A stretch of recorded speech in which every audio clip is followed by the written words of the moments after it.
coming back to the colonization of our mindset. I think that's getting broken with Sri Subhash Chandra Bose statue at the India Gate. Yes, So, right. can you talk a little bit about that as to what you are seeing now, your So, perspective? Subhash Chandra Bose, he is, I think, the biggest icon of Indian independence, if you ask me. Yeah, And it is such a sad state of affairs that growing up, people never taught us all this. In our school textbooks, absolutely. nowhere was it discussed in that much of detail. I mean, I'm so surprised that we were taught कि दे दी आजादी मैनू सबरमती के संत ने बिना खड़क बिना तलवार ये such a lie. Dhal, This was bina khadak, बिना bina dhal. बिना Yeah, खड़क बिना ढाल. yeah, all that. I mean, this was such a lie. Millions of people lost their lives, millions displaced, two countries divided, ravaged by famines, average age reduced to 32. And you say हमें आजादी मिल गई बिना खड़क बिना ढार बिना तलवार. I mean, ridiculous. This was ridiculous. So it needed to be told. And now I'm seeing that this has become a case of popular discussion. How did we actually get our freedom? And Clement Attlee was the person who signed the Indian Independence Act. And when he visited India back again, some 8-9 years later, I think 1956, so he met the governor of Bengal. And the governor of Bengal, and this is on record, they had a nice chat. And what actually led to the British leaving India in 47? And Clement Attlee said that it was actually Subhash Chandra Bose's army, the Indian National Army. Right. And because of that, there were consistent mutinies in the British forces, because there were Indian soldiers in the British forces, lakhs of Indian soldiers and a few British soldiers, but they could master them. They had started this mutiny.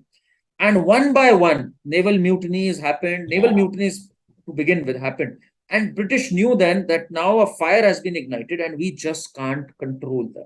So it's better we pack our bags and leave this place. And then the governor of Bengal asked him that what was the impact of Gandhi? Not to deride anyone or not to take credit from anyone, Clement Attlee replied, minimal. Those were his words. So it needs to be established today that there is this saying, Ahimsa Parmo Dharma, which Gandhi used to repeat every time, Ahimsa Parmo Dharma. Unfortunately, this is a selective quotation.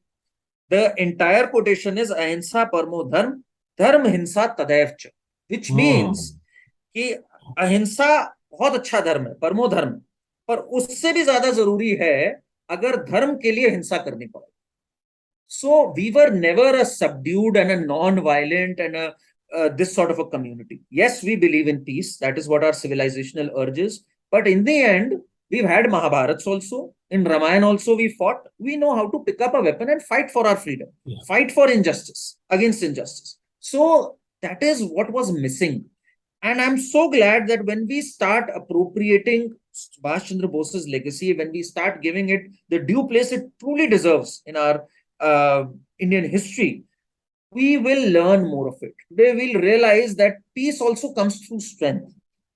I mean, I remember the time I was reading about it in history books that Nehru and Gandhi weren't too kicked about having a national army in the first place. They said, why do we need an army? We are a peace-loving people.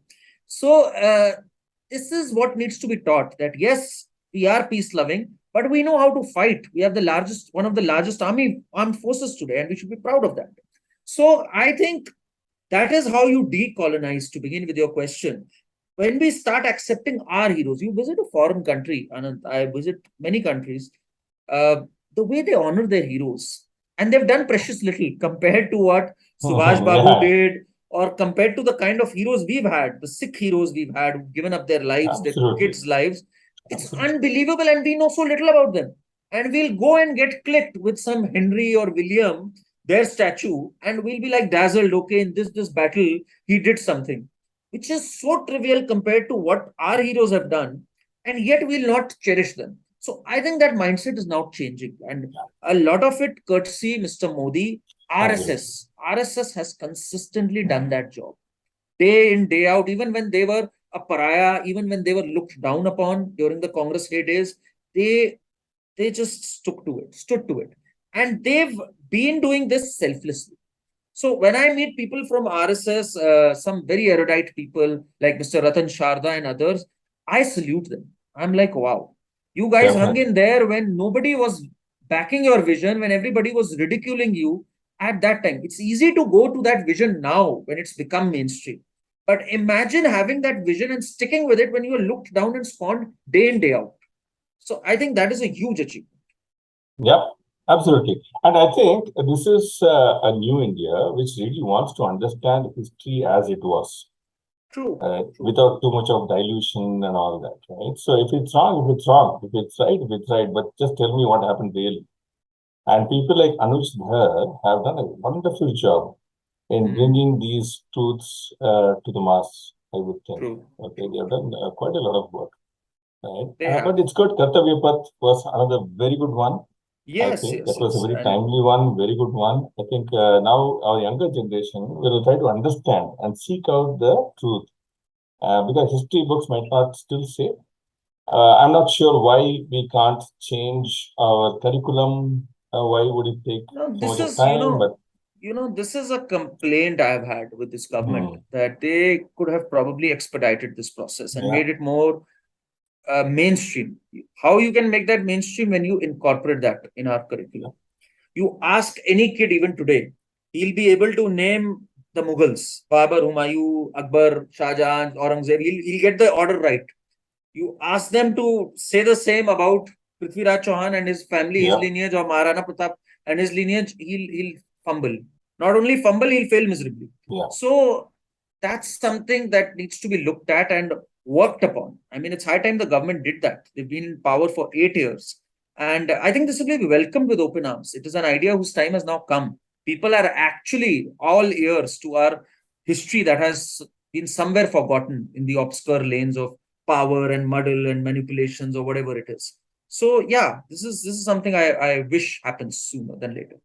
Absolutely, absolutely. In Tamil Nadu, Mr. Annamalai, what he did is during the Amrit Mahotsav, anyway, it's going on. All the BJP workers went to multiple places in Tamil Nadu to give Shraddhanjali to all the Okay. freedom fighters and all that, so that Mm. at least there's news that, okay, in this village, this person was born, okay, who died for the country, who sacrificed his Yes. life. Slowly and steadily, they can kind of spread this message. Okay, these are the people. There were so many people who were actually in the background who fought for our Mm. country, right? So I think it's high time people start reading, and it's a responsibility in each family to do it. And this is something that needs to extend to the Muslim community as well. Not many know about Veer Abdul Hamid. Veer Abdul Hamid was the first person who I think received the Gallantry Award back in Naushera Kasher. Brigadier Usman, Sorry. sorry. That was Brigadier Usman and then Veer Mm-hmm. Abdul Hamid. Mm. So these are the people who laid down their lives. People know more about Ishrat Jahan. People know more about Yaqub Memon. And you'll find some supporters who are ready to uphold their legacy rather than know more about Veer Abdul Hamid or Ustad Bismillah Khan. Yeah, So many Muslim patriots who've done a tremendous job and who've yeah, contributed immensely. I think their legacy also needs to be upheld, absolutely, and that absolutely, also needs to be celebrated more by the Muslim community itself. So, absolutely. yeah, this needs to be done. Freedom fighters, army people who've laid down their lives, they need to be recognized more often to send out that sort of Yeah, a yeah. message.